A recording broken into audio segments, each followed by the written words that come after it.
Purifying the Church. So I want to go ahead and start off in Romans 4, verse 23. For all have sinned and come short of the glory of God, but being justified freely by his grace through the redemption that is in Christ Jesus, who God hath set forth to be propitiation through faith in his blood. I'll leave the rest of that.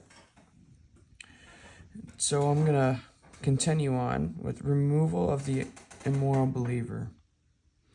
Paul chided the Corinthian believers for forgetting what the gospel is all about. He rebuked them. Your boasting about this is terrible. You're glorying in not good. In 1 Corinthians 5:6, we'll give it a read. You're glorying in not good. Not know ye that a little leaven leaveneth the whole lump. Therefore, let no man glory in men, for all things are yours.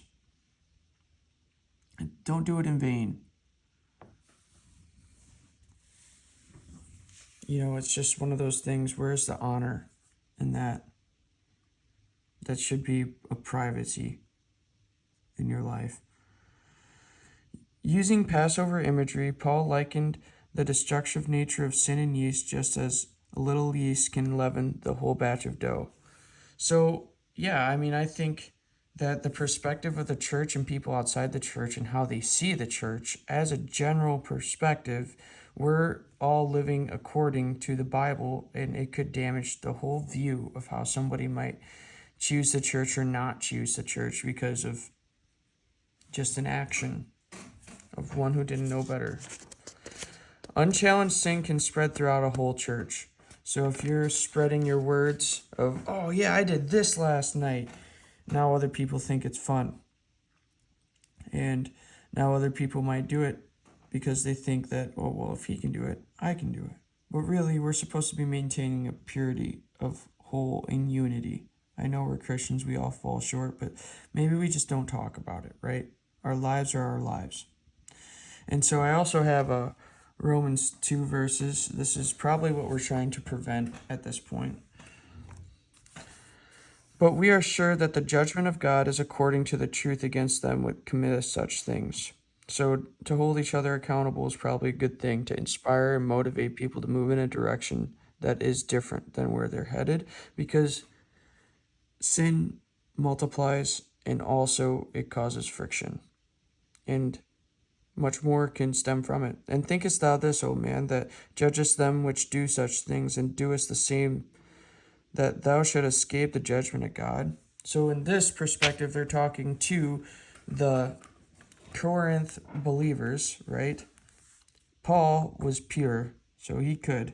And that was actually something that was pretty special about that last verse I read, because you could see the depths of Paul and Apollos and everything going into that. So I'll let you do your personal study there if you'd want. If the Corinthian church allowed sinful man to remain in the church, others can be led to sin and the church purity would be compromised. We walk by faith, not by sight. The eye is important. We're allowing ourselves to be led. As our Passover lamb, Jesus sacrificed his life to pay the penalty of sin on our behalf. The sacrifice brings people to life when they put their life and faith in him. They become new creations in him. Or as Paul explained, they are like a fresh batch of dough made without yeast. In verse 7. In verse 8, I'll go ahead and read 7 and 8 for us. Purge out therefore old leaven, that ye may be made new lump, may be a new lump, as ye are unleavened. For even Christ our Passover sacrificed himself for us. Therefore let us keep this feast, not with old leaven, neither with the leaven of malice and wickedness, but with the unleavened bread, with sincerity and truth. So let no bitterness or corruption be in the contents, right? Malice or wickedness. And to be made without, think of how the bread kind of multiplies and grows with the yeast. And so with unleavened bread, maybe those people will grow spiritually in Christ and become more. We want to be able to guide the church correctly.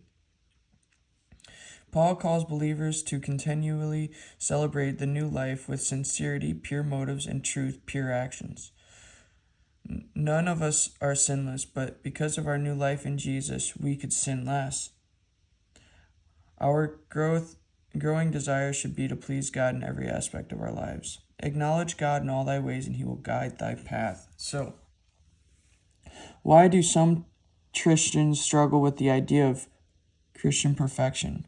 Well, we should allow Christ to prune branches that don't produce fruit, right? If maybe there's some people, personally and as the church. So if some people in the church are doing these things that probably wouldn't produce fruit, and other people start doing these things in unity with them because of one bad example or tainted fruit from upon that tree, what good is coming out of it? Some in the church see him as the Son making perfect rather than Hebrews 12:2, the author and finisher of our faith. So, it leaves room for error. I mean, he is the perfecter of our faith, but we're supposed to continue growing and working on ourselves. Don't use it as an excuse. We all fall short of the glory of God, but we should be repenting and working on our roads. Knowing and sacrifice and disciples with growth that would follow honor God. Are we able to handle what we might have to sacrifice? Are we in the spot for spiritual milk or meat? How far in our relationship are we? Are we capable? Do we need maturity in some of these areas? I mean, there's just a lot of things to kind of touch on with the ideal of Christian perfection. The idea is that Christians should walk in the footsteps of Jesus. We all fall short and all have fallen short at one point, but Jesus was a perfect example for us. So, thank you guys. Have a good day.